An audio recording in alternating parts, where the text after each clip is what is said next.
much quieter morning, tracking, of course, all the shower and thunderstorm activity that rolled in yesterday afternoon into the evening hours. Some intense thunderstorms that created several pockets of damage, including the potential for a couple of isolated tornadoes where the National Weather Service officials will be out doing site surveys a little bit later today. You can see on Storm Track Live, not much going on out there this morning, and we're fully anticipating much of the day to be dry.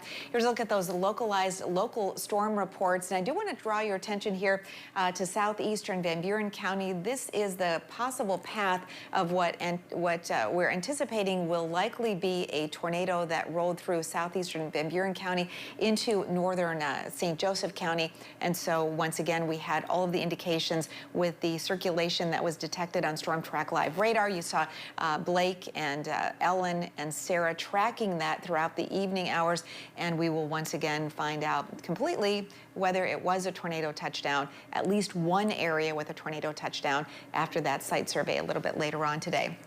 Now, in addition to the wind and possible tornado damage, we had some tremendous amounts of rain picked up. Here's a look at the swath of the most intense radar returns.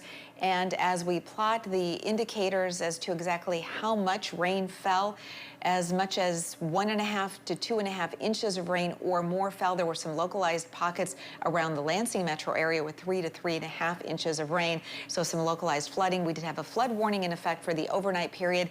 And now today we are looking at that. It has been canceled. So the standing water is really starting to recede very quickly. Temperatures in the 50s and 60s this morning. We will be tracking a mostly dry and quiet day with just a chance of an isolated pocket of showers and storms rolling through inland areas during the afternoon.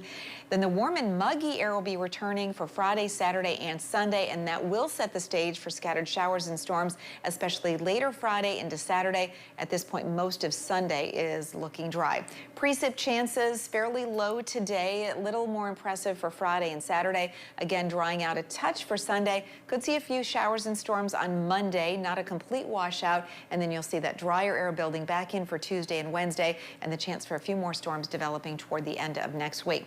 Temps near 80 today. There will be a lot of places that may not make it out of the 70s for highs this afternoon, down to 60 for a low tonight, and then with highs in the 80s and lows in the 60s, that is an indication of the humidity that will start to surge in all over again as we close out the week and head into the weekend. A look at the futurecast. You can certainly see still a lot of storminess regionally, but that is well off to our east and southeast. By later in the day tomorrow, we're going to start to see some shower and thunderstorm development during the afternoon and evening. It won't be terribly widespread, but if you do have outdoor plans for Friday or Saturday, definitely stay weather aware. And if you haven't had a chance to download that Storm Team 8 weather app yet, definitely want to do that. Better chance again of those showers and storms rolling in on Saturday compared to Friday. And then the rest of that 8-day forecast will show a few isolated showers and storms left over. Isolated chance on Sunday. I do anticipate most of Sunday dry. That would definitely be the better half of the weekend for outdoor activities. Chance of a few showers and thunderstorms as a cool front works in on Monday with high temperatures for Monday and Tuesday in the upper 70s, back into the 80s for Wednesday and Thursday. And a quick peek ahead, that 8 to 14 day outlook, which takes us almost to the end of the month of July, will show temperatures that'll be above average through the Great Lakes region and a lot of steamy air across the southern U.S. and out west. So Tom Hillen, how are drivers doing this morning?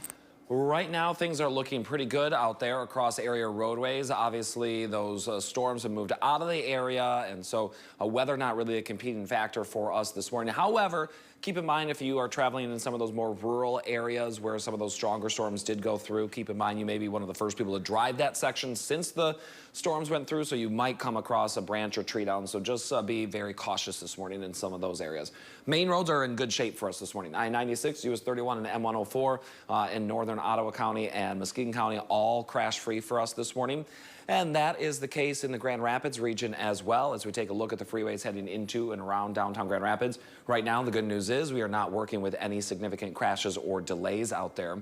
Here's a live look for you. US 131 northbound and southbound heading into and out of downtown. Southbound traffic is definitely starting to get heavy. We do have that lane closure between Ann Street and I-196, so we do start to see a backup here along the southbound lanes of US 131 probably in the next hour to 45 minutes. I'll have another update for you coming up in about 15. Teresa and Donovan.